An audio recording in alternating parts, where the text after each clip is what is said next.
என்னோட பேர் எம் கார்த்திகேயன். தேனி மாவட்டம் போடிநாயக்கல்லேருந்து வரேன் நான். இதோட வெரி ஃபஸ்ட் அட்டம்ப்ட். மொத்தமே ஃபஸ்ட் எக்ஸாம் எழுதின ஒன்று குரூப் 2 எழுதியிருக்கேன். ஃபிலிம்ஸ் கிளியர் ஆயிடுச்சு.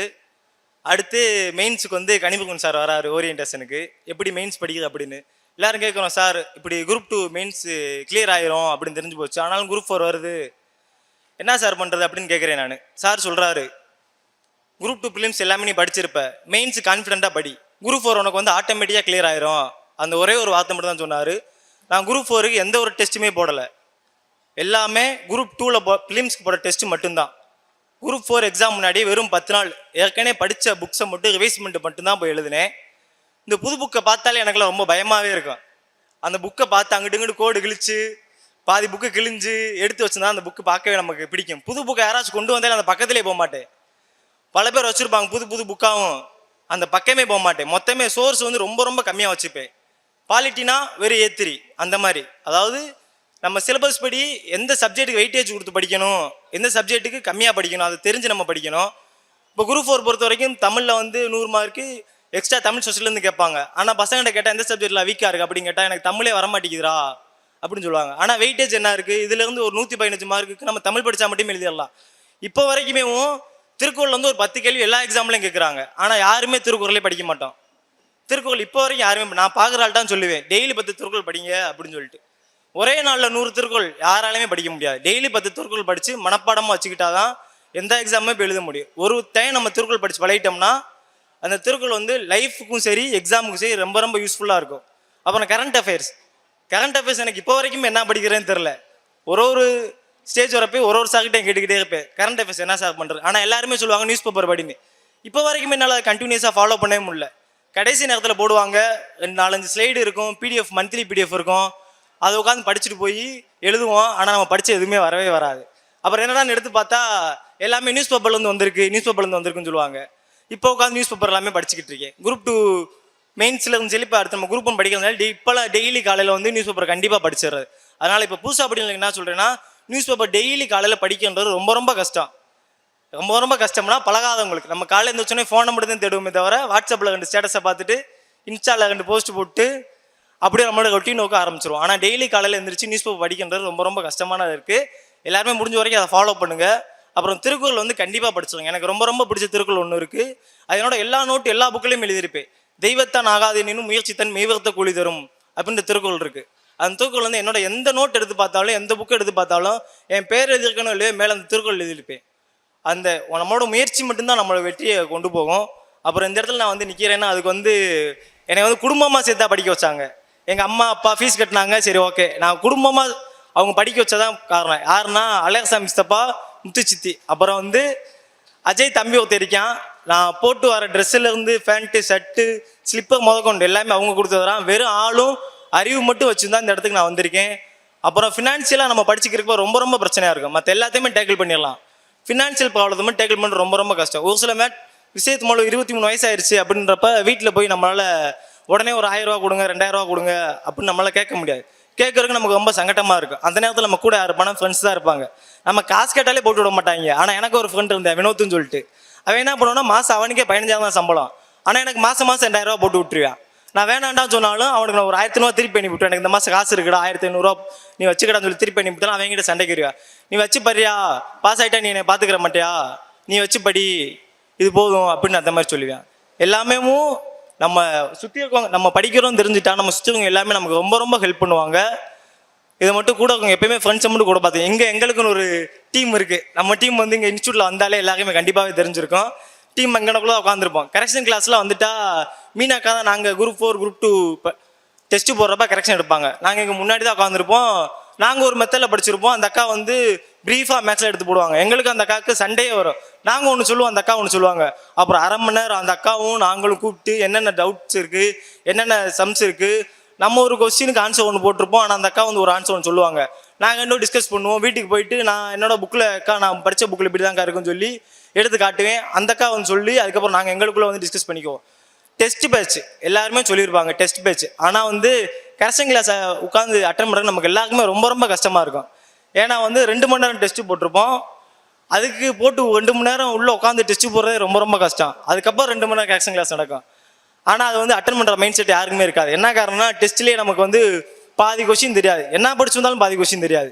எல்லா புக்கில் ஏத்திரியே படிச்சு வந்தாலும் கேட்குற கொஸ்டினில் பாதி கொஸ்டின் தெரியாது. என்ன காரணம்னா அதை தாண்டி நம்ம படிக்கணும், ஏத்திரி அதோட நிப்பாட்டிக்கிற கூடாது, எக்ஸ்ட்ராவும் படிக்கணும் அப்படின்னு சொல்லிட்டு எக்ஸ்ட்ரா ஒரு 20 கேள்வி 30 கேள்வி ஒரு கொஸ்டின் 125 கொஸ்டினுக்கு ஒரு டெஸ்ட் வைக்கிறாங்கன்னா அந்த டெஸ்ட்டில் அந்த 2 மணி நேரத்தில் நம்ம எக்ஸ்ட்ரா 30 கேள்வி படிச்சிருப்போம். அந்த 30 கேள்விக்காக தான் நம்ம டெஸ்ட்டு அட்டன் பண்ணுறதேவும். அப்புறம் வந்து ரிவிஷன் ரொம்ப ரொம்ப முக்கியம்.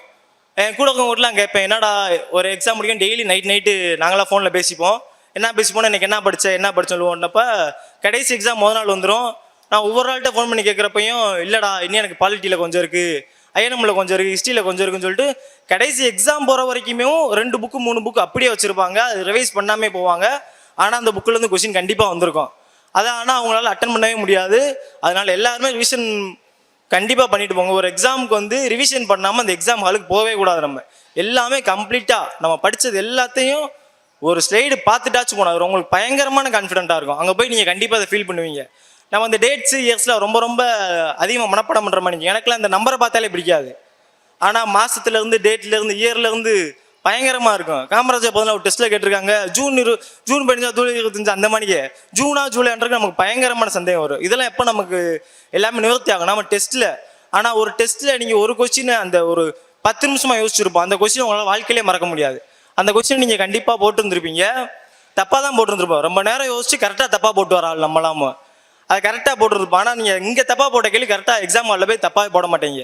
ஒரு வாட்டி நீங்கள் இங்கே கரெக்டாக போட்டால் அந்த ஹாலில் போய் நம்ம கண்டிப்பாக எல்லாமே அதை கரெக்டாக தான் போட்டு வருவோம். அப்புறம் வந்து இப்போ புதுசாக படிக்கிறவங்க என் ஃப்ரெண்டு வந்து சொன்னேன், டே நீ முன்னாடி பாஸ் ஆகி எங்கள் டீமில் வந்து இப்போதைக்கு நான் ஒருத்தன் தான் குரூப் 4 பாஸ் ஆகிருக்கேன், மற்ற எல்லாமே குரூப் 2 மெயின்ஸ் வெயிட் பண்ணியிருக்காங்க. நான் கவுன்சிலிங் வந்து நானாக தனியாக டிபார்ட்மெண்ட் சூஸ் பண்ணல, எங்கள் டீமாக சேர்ந்து டிபார்ட்மெண்ட் சூஸ் பண்ணேன். இந்த டிபார்ட்மெண்ட் என்ன எடுக்கலாம் எனக்கு தெரியாது கவுன்சிலிங்கு இப்போ எல்லாமே டீமாக சேர்ந்து அவங்க வந்து கவுன்சிலிங்லேருந்து எல்லாமே இப்போ சொல்லி அடே உனக்கு மாப்பிள்ள எல்லா டிபார்ட்மெண்ட்டும் உனக்கு தெரிஞ்சு வச்சுரா, நான் அடுத்து குரூப் 2 மெயின்ஸ் எனக்கு ரிசல்ட் வந்தோடனே எல்லாத்தையும் நீயே பார்த்துக்கிறீங்களடா, கவுன்சிலிங் ப்ராசஸ் என்னடா எல்லான்னு நீ போயிட்ட நீ போ, உனக்கு பின்னாடியே நாங்கள் வந்துக்கிட்டே இருக்கோம், ரொம்ப தூரம் கிடையாது பின்னாடியே வந்துடும்னு சொல்லிட்டு ஒரு டீமில் ஒரு ஆள் போயிட்டா வந்து எல்லாருக்கும் நல்ல ஒரு பூஸ்ட்டாக இருக்கும். அதுக்கப்புறம் இங்கே டீம் சேர்றது வந்து டீம் சேருவோம். அது ஆனால் சில நேரத்தில் அது நல்லபடியாகவே போகாது. நம்ம அந்த நேரத்தில் என்ன பண்ணால் டீமில் லைட்டாக கொஞ்ச நாள் விலகி இருக்கணும். இங்கே இருக்க ஒரு 20 நாள் படிச்சுக்கிட்டே இருக்கோம்னா உங்களுக்கு தெரிஞ்சிடும், நமக்கு தெரியும் நம்ம இந்த இடத்துல இருந்தால் நல்லா படிக்கலாம், ரெஸ்ட் எடுத்து வீட்டுக்கு கொண்டு வரணும். புக்கெல்லாம் வீட்டுக்கு கொண்டு போயிட்டு 10 நாள் அங்கே இருந்துட்டு வந்தீங்கன்னா அப்போ வீட்டில் இருக்க ப்ரெஷர் தக்காமல் இதுக்கே எனக்கு பரவாயில்லடா நான் இங்கே உட்காந்து நல்லாவே படிச்சுக்கிறேன் அந்த மாதிரி ஒரு எண்ணம் வந்துடும். அதுக்கப்புறம் என்ன நம்ம படிச்சுக்கிறக்கவே பயங்கரமாக ஸ்ட்ரெஸ் ஆகும். என்னடா ஒன்றுமே தெரிய மாட்டேங்குது, நம்ம ஒழுங்காகவே படிக்கவே மாட்டோமே, என்ன பண்ணுறது எது பண்ணுறது. நானும் ரொம்ப ஸ்ட்ரெஸ்ஸாக என்ன பண்ணுறேன், 3 நாள் இங்கே நைட் இங்கேயே தங்கிடுவேன். 3 நாள் இங்கேயே தங்கிட்டு நைட்டு விடிய இங்கேயே தூங்கிடுறது. வீட்டிலேருந்து ஃபோன் அடிப்பாங்க, என்னடா வீட்டுக்கு வரலாம், இல்லை பசங்க கூட நைட் ஸ்டடி இங்கே உட்காந்து நான் படிச்சுட்டு வரேன் அப்படின்னு சொல்லிடுறது. என்ன காரணம்னா எனக்கு எப்படின்னா ஒரு இடத்துல உட்காந்து படிச்சுக்கிட்டே இருந்தோம்னா ஒரே இடத்துல உட்காந்து படித்தோம்னா பிடிக்காது, பயங்கரமாக போர் அடிக்கும். ஒரு 2 மணி நேரம் 3 மணி நேரத்தில் ஒரு இடத்துல நம்மளால் உட்காந்து படிக்க முடியாது, அங்கிட்டு இங்கிட்டு சுற்றிக்கிட்டே தெரியும். அதனால் வந்து ரொம்ப ஸ்ட்ரெஸ்ஸாக தான் இன்ஸ்டியூட்லேயே படுத்துருவேன். நைட்டு இங்கே படுத்துட்டு சாப்பிட்டு உங்களுக்கு ரொம்ப ரொம்ப படிக்கவே முடியல, ரொம்ப மோட்டிவே இல்லைன்னா நைட்டு இங்கே வந்து ஒரு 12 மணி 1 மணி அப்போல்லாம் இன்ஸ்டியூட்டில் வந்து பாருங்கள், ஒரு குரூப் பயங்கரமாக படிச்சுக்கிட்டு இருக்கோம். அந்த குரூப்பை பார்த்தா உங்களுக்கு வீட்டுக்கு போய் தூக்கமே வராது. யாரா அவங்க இப்படின்னா எப்படி படிச்சுக்கிருக்காங்க, எப்படி அவங்களுக்குலாம் போட்டி போட்டு நம்மளால் பாஸ் ஆக போகிறோம் அந்த மாதிரி எண்ணம்லாம் இருக்கும். உங்களுக்கு எப்போல்லாம் மோட்டிவ் கொஞ்சம் கம்மியாக இருக்கோ இன்ஸ்டியூட் வாங்க, ஒரு 10 மணிக்கு முன்னாடி வந்துடுறாங்க, 12 மணிக்கு வாங்க. அப்போ தான் 12 மணிக்கு அங்கெல்லாம் லைட்டை போட்டு உட்காந்து படிச்சுக்கிட்டே இருப்பாங்க. என்னடா இப்படி பயங்கரமாக படிக்கிறாங்கன்னா ஒரு 3 நாள் உங்களால் தூங்கவே முடியாது, இவங்களை பார்த்துட்டு பயங்கரமாக மன உளைச்சல் பண்ணி விட்டுருவாங்க. அதுக்கப்புறம் புக்கை நம்மளால் தூக்கமே வராது, புக்கும் இல்லாமல் ஒன்றுமே செய்ய முடியாது, ஆட்டோமேட்டிக்காக நம்ம படிச்சிருவோம். இது இந்த சுகேஷ் அடிக்கடி சொல்லிக்கிட்டே இருப்பாங்க, இந்த என்வாயன்மெண்ட் முக்கியம்னு சொல்லிட்டு. நான்லாம் எக்ஸாம் ஒரு எக்ஸாம் முடிகிற வரைக்கும் வீட்டுக்கே போக மாட்டேன். கரெக்டான எக்ஸாம் முடிச்சு 1 மாதம் வீட்டில் போய் இருந்துக்கிறேன், இந்த பக்கமே வர மாட்டேன். நல்லா வீட்டுக்கு போயிட்டு சாப்பிட்டு தூங்கிட்டு 1 மாதம் ரெஸ்ட் எடுத்துட்டு திரும்படிக்கு அடுத்த எக்ஸாம் வந்துடுது. அடுத்த எக்ஸாம் முடிகிற வரைக்கும் வீட்டுக்கே போக மாட்டேன். இப்படியே தான் தொடர்ந்து ஒரு 5-6 எக்ஸாம் சார் வீட்டுக்கு வர எக்ஸாம் எழுதி முடிச்சுட்டு அப்படியே எக்ஸாம் 5 மணிக்கு முடியும்னா அப்படியே 6 மணிக்கு பேக்கெல்லாம் தூக்கிட்டு வீட்டுக்கு போயிடுவேன். வீட்டுக்கு போயிட்டு அடுத்த 1 மாதம் கழிச்சு வர்றது. இப்படி நமக்கு தொடர்ந்து படிச்சுக்கிட்டே இருக்க முடியாது. அதுக்கப்புறம் என்ன சுகேஷ் சார் கனிமோகன் சார் எல்லாருமே சொன்னாங்க. ஆனால் சுகேஷ் சார் கனிமோகன் சார் வந்து இங்கே பாடம் நடத்தி அவரோட கிளாஸ் கவனிக்க எனக்கு ஆப்பர்ச்சுனிட்டிஸ் கிடைக்கல. நான் வந்து இங்கே பின்னாடி உட்காந்து தான் படித்தேன். மேக்ஸுக்கு வந்து எனக்கு மணி சார் தான் சொல்லி கொடுத்தாரு. அப்புறம் வந்து ஜாகிரபிக்கு கார்த்தி சார்னு திண்டுக்கல்லேருந்து வருவார். அந்த சார் எப்படின்னா நாங்கள் குரூப் 2 குரூப் 4 படிக்கிறப்பல அவர் இங்கே டீச்சிங் ப்ரொஃபஷனுக்கு வரல. அப்போ வந்து அவர் எங்களுக்கு சொல்லி கொடுத்துருந்தாரு, சம்பளமே வாங்காமல் எங்களுக்கு சொல்லி கொடுத்தாரு, பயங்கரமாக சொல்லி கொடுப்பாரு. அப்பயும் 6 மணிக்கெலாம் எல்லாருமே முடிஞ்சு வீட்டுக்கு போயிடுவாங்க. அவர் எங்கள் ஒரு 10 பேத்துக்கு மொத்தம் கணக்குள்ள போர்டில் அப்பயே படம் வந்து நடத்தி போட்டுக்கிருப்பாரு. அவர் இப்போ ஸ்டாஃப் ஆகிட்டா குரூப் 1 எழுதியிருக்காரு, கண்டிப்பாக வந்து பாஸ் ஆக நினைக்கிறான். சார்லாம் எப்படின்னா எல்லா நேரத்துலையுமே உதவி செஞ்சுக்கிட்டே இருப்பாங்க. அப்புறம் இன்ஸ்டியூட் பொறுத்த வரைக்கும் எல்லா நேரத்துலையும் உங்களுக்கு உதவியாக இருக்கும். அப்புறம் என்ன ஆகுனா சில நேரங்களில் வள்ளியக்கா எல்லாருமே தண்ணி பிரச்சனை எதுனாலும் உடனே வந்து கேளு செஞ்சு எல்லாமே பண்ணி கொடுப்பாங்க. இந்த ஸ்டேஜுக்கு வரதுக்கு வந்து அப்புறம் இன்னொன்று இதை சொல்லியே ஆகணும், நமக்காக படிக்கிறத விட நம்ம இன்னொருத்தவங்களுக்காக படிக்கிறோம் அப்படின்றப்ப நமக்கு பூஸ்ட் கொஞ்சம் அதிகமாக இருக்கும். எனக்கு எங்கள் அம்மாவுக்கு வந்து போட்டியும் எங்கள் அம்மா கிட்ட யார் கேட்டாலும் எங்கள் அம்மா என்ன வேலை பார்க்குறாங்க யாராச்சும் கேட்டால் நான் என்ன தெரியுமா சொல்லுவேன், ஹவுஸ் ஒய்ஃப்னு சொல்லுவேன். ஆனால் எங்கள் அம்மா ஹவுஸ் ஒய்ஃபே கிடையாது.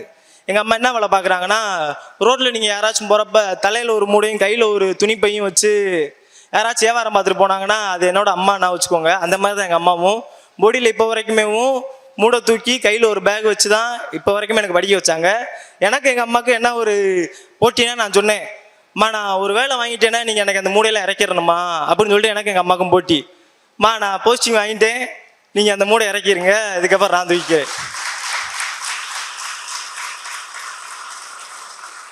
நமக்காக படிக்கிறோட பார்க்குற ஆள்கிட்ட நான் போய் சொல்லுவேன், டிஎஸ்பி ஆகிக்கிறோடா, என்னோட பழக்கம் என் ஃபோன் நம்பர் நோட் பண்ணி வச்சுக்கடா, பின்னாடி தேவைப்படுவேன், டிஎஸ்பி ஆயிடுவேன். பார்க்குற ஆள்கிட்டான்னு சொல்லுவேன். என் ஃப்ரெண்டு அவன் ஃப்ரெண்டை பார்க்குறேன்ட்டான்னு சொல்லுவியா, டேய் எக்ஸாம் எழுதிக்கண்டா அவன் டிஎஸ்பி ஆயிடுவான், பார்த்து வச்சுக்க இவனை பார்த்து வச்சுக்க, உனக்கு எனக்கு நாள் தேவைப்படுவான் அப்படின்னு சொல்கிறப்ப அடுத்த வாட்டி அவன் மூஞ்ச பார்க்குறப்ப எனக்கே ஒரு மாதிரியா இருக்கும். இவன்கிட்ட போய் இப்படி சொல்லி விட்டேன் மேடா, படிச்சுதே ஆகணும் போல, வேறு வழி இல்லை போல, என்ன செய்யறது, அவன் மூஞ்ச பார்க்குறக்காகவே படிப்பேன். இவங்கிட்ட வேறு இப்படிலாம் சொல்லிவிட்டோம், அடுத்த நாள் பண்ண ஊருக்குள்ளே போனால் அசிங்கப்படுத்துவாங்களே, என்னடா டிஎஸ்பி ஆகுன்னு சொன்னியா, சும்மா கையில் இங்கே கட்டி திஞ்சுக்கிருக்கானடா, என்னடா டிஎஸ்பி ஆக போகிறேன் வேலை அப்படின்னு சொல்லி பேசி போடுவாங்கன்றக்காக பயங்கரமாக படிக்கிறது. கண்டிப்பாக அப்புறம் எங்கள் ஸ்டெப்பா சொன்னேன், அழகசாமி ஸ்டெப்பா, அவர்லாம் வந்துட்டு என்னன்னா அவருக்கு இந்த போஸ்டிங்கு எந்த டிபார்ட்மெண்ட்டுக்கு எந்த கார் கொடுப்பாங்க, குரூப் 4க்கு கார் கொடுப்பாங்கன்னு நினச்சிக்கிருப்பாரு. அந்த மாதிரி என்னன்னா எங்கள் ஸ்டெப்பா சொன்னார், டேய் நீ படி என்ன வேணா பண்ணு, ஒரு 2 நாள் கவர்மெண்ட் கார் சைரன் வச்ச காருக்கு வீட்டுக்கு கீழே மட்டும் கொண்டு வந்து நிப்பாட்டிடுறா அப்படின்னு தான் சொல்லியிருக்காரு. இப்போ வரைக்குமே நான் குரூப் 4 பாஸ் ஆகிட்டேன் ஸ்டெப்பா அப்படின்னு போய் சொல்கிறேன், கார் கொடுப்பாங்களாடா அப்படின்னு தான் கேட்டார். அவருக்கு என்ன ஆசைன்னா அவர் தான், நீ என்ன வேணா படி, வீட்டுக்கு கீழே சைரன் வச்ச கார் 2 நாள் மட்டும் நிப்பாட்டிடுறா அப்படி தான் சொல்லுவார். அந்த மாதிரி நம்ம வீட்டில் நம்ம தான் ஃபஸ்ட்டு கவர்மெண்ட் எம்ப்ளாயி. நம்மளை பொறுத்த வரைக்கும் நானும் எப்படி இந்த ஃபீல்டுக்கு படிக்க வந்தேனாமோ, சும்மா சென்னையில் வந்து டிசிஎஸ் நிறைய பேர் லேத்து சிஎன்சி மிஷினு ஆப்ரேட்டராக வந்து வந்திருப்பீங்க. நான் அப்படி எனக்குலாம் 3 ஷிஃப்ட்டு, நைட் 2 மணிக்கு ஷிஃப்ட் ஆரம்பிக்கும், எல்லாம் 2 மணிக்கு தூங்குவோம் ஃபோன் நோண்டிட்டு. நான் வேலை பார்த்துக்கப்ப எனக்கு 2 மணிக்கு ஷிஃப்ட்டே ஆரம்பிக்கும். ஆனால் நைட்டில் ஷிஃப்ட்டில் சூப்பர் சார் இருக்க மாட்டோம், நம்மள ஃபோன் நோண்டிக்கிட்டே மிஷின் ஓட்டுறது. அப்படி ஃபோன் நோண்டிக்கிட்டு இப்போ என்னடா பண்ணுறன்றப்ப இதே மாதிரி தான் ஒரு பையன் நின்று பேசிக்கிருக்காங்க, வெறும் கிடையாது, வெறும் 40 செகண்ட் தான் பேசுனா, ஷார்ட்ஸு இன்ஸ்டாகிராமில் ஷார்ட்ஸ் வருது, ஷார்ட்ஸை பார்க்குறேன், அவர் பயங்கரமாக பேசுகிறாரு, குரூப் 1 அச்சீவ் பண்ணியிருப்பார் போல். அப்போ படிச்சுக்கிறப்ப அவர் என்ன போஸ்டிங் எடுத்தாருன்னு எனக்கு தெரியல. யாரோ ஒரு ஆள் பேசுகிற அந்த மைக்கில் நின்றுட்டு அந்த மனுஷன் அந்த வீடியோ இன்ன வரைக்கும் நான் பார்க்கல. ஆனால் அந்த ஒரு வீடியோ தான் எனக்கு எங்கே கொண்டு வந்து நிப்பாட்டியிருக்கு. வெறும் 40 செகண்ட் தான் பேசினார். அதுக்கப்புறம் அந்த வீடியோவில் போய் அது ஒன்றை பார்த்துட்டோம் நமக்கு தான் தெரியுமில்ல, அதை பற்றி தொடர்ந்து வந்துக்கிட்டே இருக்கு. வீடியோவாக பார்க்குறேன், என்னடா அது ரொம்ப பயங்கரமானதாக இருக்கும் போல், கவர்மெண்டோட எப்படி நம்ம வாங்க போகிறோம், என்ன செய்ய போகிறோம், ஒன்றும் புரிய மாட்டேன்ருச்சு. சரின்னு சொல்லிட்டு வீடியோலாம் பார்க்குறேன், செய்கிறேன், எல்லோரும் பயங்கரமாக பேசுகிறாங்க.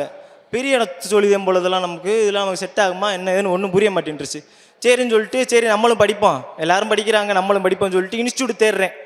நமக்கு தெரியும் இன்ஸ்டியூட் 4 இன்ஸ்டியூட், சங்கர், சுரேஷ், இப்படி டேஃப் எல்லாருக்கும் தெரியும். சரி எந்த இன்ஸ்டியூட்டில் சேரலாம்னு சொல்லி விசாரிச்சா ஒரு இன்ஸ்டியூட்டாக ஃபோன் அடிக்கிறேன். ஃபீஸை கேட்டால் 30,000 40,000 அந்த மாதிரி சொன்னாங்க. அந்த நேரத்தில் நான் வேலை பார்த்தது 15,000 சம்பளம். 30,000 40,000 எங்கிட்ட வீட்டில் போய் கேட்க வேட்டுக்கு இருக்க முடியாது என்னன்னு சொல்லிட்டு சுரேஷ் அகாடமி ஃபோன் அடிக்கிறேன், சார் இப்படி நான் வந்து டிஎன்பிசி படிக்கலாம்னு இருக்கேன். அப்போல்லாம் எனக்கு டிஎன்பிசியில் குரூப் 4 ஒன்று, குரூப் 2 குரூப் 1 எதுவுமே தெரியாது. கவர்மெண்ட் எக்ஸாமு டிஎன்பிசி, சரி படிப்போம், எல்லாரும் படித்து பாஸ் ஆகுறாங்க, நம்மளால் படித்து பாஸ் ஆக முடியாது அப்படின்னு உள்ளே வந்தால் சுரேஷ் அகாடமி ஃபோன் அடிச்சு கேட்குறேன், சார் ஃபீஸ் எவ்வளோ சார் அப்படின்னு சொன்னீங்க. சுரேஷ் அகாடமி பற்றி தெரியாது, எதுவுமே எனக்கு தெரியாது. இப்படி ஃபோன் அடிச்சு கேட்குறேன், சார் 10,000 சார் ஃபீஸ் இப்படி அப்படி கேட்குறேன். சார் ஒரு எக்ஸாம் நமக்கு அப்பயே டவுட் சந்தேகம், நம்ம ஒரு எக்ஸாம்லாம் 10,000 கட்டிட்டு அது பாட்டில் இன்ஸ்டியூட் விட்டு விரட்டி விட்டால் நம்ம எங்கிட்டு போய் என்ன செய்யறது அப்படின்னு நம்மளால் யோசிச்சுக்கிட்டு அவர்கிட்ட அப்பயே ஃபோன்லேயே கேட்குறேன், சார் இப்படி எப்படி ஒரு எக்ஸாம் ஃபீஸ் கட்டிட்டா 10,000 கட்டிட்டா ஒரு எக்ஸாம் முடிஞ்சு நான் போயிடணுமா அப்படின்னு கேட்குறேன். அந்த மேடம் நல்லா சொல்லிட்டாங்க, இல்லைப்பா தம்பி நீ ஒரு வாட்டி ஃபீஸ் கட்டிட்டா கடைசி வரை நீ எக்ஸாம் பாஸ் பண்ண முடியும், இங்கே இன்னும் படிச்சுக்கலாம், ஸ்டடிகள் எல்லாமே இருக்குன்னு சொல்லவும் வேறு எந்த எண்ணமும் கிடையாது. ஃபீஸ் எனக்கு 10,000, நீ பாஸ் ஆகிற வரைக்கும் படிச்சுக்கலாம், உனக்கு புக்கெல்லாம் கொடுத்துருவாங்க, இதுக்கு மேலே என்ன வேணும் நமக்கு, போதும் அவளா படிக்கிறது படிக்காது உங்கள் கையில் தான் இருக்குது. எல்லாருமே சொல்லுவாங்க அவங்க உதவி பண்ணாங்க இவங்க உதவி பண்ணாங்க, யார் என்ன பண்ணாலுமே படிக்கிறதும் படிக்காது நம்ம கையில் தான் இருக்குது. காலையில் 4 மணிக்கு எந்திரிக்கலாம் நமக்கு ரொம்ப கஷ்டமாக இருக்குது. நான்லாம் 11 மணிக்கு எந்திரிக்கிற கேஸு, எல்லாம் கொண்டு போய் 4 மணிக்கு எந்திரிக்கணும் அப்படின்னா இதுக்கு எங்கள் வீட்டில் என் தங்கச்சி ஒன்று நீட் எக்ஸாம் படிக்குது, அது என்னன்னா 3 மணிக்கு எந்த உட்காந்து படிச்சுக்கிட்டு இருக்கு. அது என்னை எழுப்பி விட்டு 4 மணிக்கு எந்திர அவங்க குடும்பத்தோட எல்லாம் படிக்க வச்சாங்க, நான் மட்டுமே படிக்கலை. நைட்டு 9 மணிக்கு வந்தால் என்ன 9 மணிக்கு நான் தூங்குறேன், எக்ஸாம் நெருங்கிடுச்சுல 12 மணி வரைக்கும் படி அப்படிம்பாங்க. எனக்கு மேலே எங்கள் ஸ்டெப் அலாரம் வச்சு 2 மணி எழுப்பி விட்றேன் உனைய, நாளைக்கு வெள்ளம் இருந்துச்சு படி, எக்ஸாம் நெருங்கி இருக்குல்ல அப்படிம்பாரு. நான் மட்டும் 4 நாளும் படிக்கவே இல்லை, குடும்பத்தோடு சேர்ந்து உட்காந்து படித்தாங்க. அப்புறம் எங்கள் அக்கா வந்துக்கிட்டு, சரி நீ படித்து பாஸ் ஆகிட்ட, உன் புக்கு நோட்லாம் என்கிட்ட கொடு, நானும் படித்து பாஸ் ஆகிக்கிறேன்னு சொல்லிட்டு அது ஒரு பக்கம். அப்புறம் நோட்டு புக்கெல்லாம் அள்ளி அதுக்கிட்ட கொடுத்து அதையும் படிக்க வச்சுக்கிருக்கு. இப்போ என்ன சொல்ல வரேன்னா, ஒரு எக்ஸாம் படித்தோம்னா இப்போ வீட்டில் எங்கெல்லாம் ஃபோன் அடிச்சு கேட்குறாங்க, சித்தி மக ஃபுல்லாக எப்படிப்பா பாஸ் ஆன, இந்த நம்ம தங்கச்சி ஒன்று பண்டா பிடிச்சிருக்கு, என்ன பார்த்து பாஸ் ஆகிட்டேல, என்ன புக்கு படிக்கணும், எந்த அகாடமி சேர்றது என்ன பார்த்து சொல்லிவிடு அப்படின்னு அவங்க சொல்கிறேன். அவங்களாம் என்ன பதில் சொல்கிறேன்னு தெரில. இதில் என்ன பெரிய கஷ்டம்னா, இந்த 12th முடிச்சுட்டு டிகிரி ஜாயின் பண்ணுறப்ப நமக்கு ஒரு 4 பேர் ஃபோன் அடிப்பாங்க. இப்படி நம்ம பாப்பா ஒன்று 12th முடிச்சிருச்சுப்பா, என்ன டிகிரி படிக்க வைக்கலாம், நீ பிஇ மெக்கானிக்கல் முடிச்சிருக்க, வேலை பார்க்குற, உனக்கு வெளிநடப்பு தெரிஞ்சிருக்கு, இன்னைக்கு வரைக்கும் எனக்கு தெரியல டிகிரி முடிச்சு என்ன படிக்கிறேன். இப்போ நான் சொல்லிடுவேன், ஒரு டிகிரி சாதாரண ஒரு காலேஜில் போடுங்க, 3 வருஷம், ஒரு 2 வருஷம் அந்த பிள்ளை தொந்தரவு பண்ணாங்க, ஜாலியாக இருக்கட்டும், கடைசி வருஷம் மட்டும் ஏதாச்சும் இன்ஸ்டியூட்டில் பார்த்து சேர்த்து விட்ருங்க அப்படின்னு சொல்லுவாங்க. அப்புறம் என்னன்னா, இந்த இன்ஸ்டியூட்டுக்கும் நம்ம சொந்தமாக உட்காந்து படிக்கலாமா அப்படின்ற ஒரு எண்ணம் வரும். ஜாயின் பண்ணுறப்பே இன்ஸ்டியூட்லாம் இதுக்கு 10,000 கட்டி வேஸ்ட் பண்ணிக்கிட்டு நம்மக்கிட்ட ஸ்கூல் புக்கு தான் எல்லாரும் படின்றாங்க, அந்த ஸ்கூல் புக்கை படித்து நம்மளே பாஸ் பண்ணிக்கிற முடியாதா அப்படின்னு கேட்பாங்க. கண்டிப்பாக படித்து பாஸ் பண்ணிடலாம், அதில் எந்த சந்தேகமே கிடையாது. என்னன்னா, வாழைப்பழ கதை தான் இன்ஸ்டியூட்டுக்கும் இதுக்கும். மரத்தில் நம்ம கஷ்டப்பட்டு வெட்டி பறித்து தோலை உரிச்சு நம்மளே வாங்கி சாப்பிட்டுக்கிறோம். இன்ஸ்டியூட்டில் என்ன பண்ணுவாங்கன்னா, அதை உரிச்சு வாயில் ஊட்டி விடுவாங்க, ஈஸியாக நம்ம சாப்பிட்டு வயிற்று நிரப்பிக்கலாம். அதே மாதிரி தான் இன்ஸ்டியூட்டும் நம்ம சொந்தமாக உட்காந்து படிக்கிறக்கும். எல்லாமே நிறையா பேசி நினைக்கிறேன், மணி 2 மணி ஆகி போச்சுன்னு எல்லா மூஞ்சிலையுமே ஒரே பசி கரத்தில் இருக்காங்க, எப்படா முடிப்பான் வீட்டுக்கு போவோம் அப்படின்னு. எல்லாமே புரியுது, அங்கிட்டு இருந்து நானும் வந்திருக்கேன். சரி, கண்டிப்பாக ஆல் தி பெஸ்ட். பின்னாடி வந்தவங்க எல்லாருக்கும் நம்ம டீமு ஃப்ரெண்ட்ஸ் எல்லாருமே அங்கே இருக்காங்க. அடுத்து குரூப் 2 மெயின்ஸ், குரூப் 1 வந்து பெரிய ஸ்டேஜாக போட்டு எல்லாருமே பார்ப்பேன்னு ரொம்ப சந்தோஷத்தோடு வெயிட் பண்ணிக்கிறேன். All the best, thank you.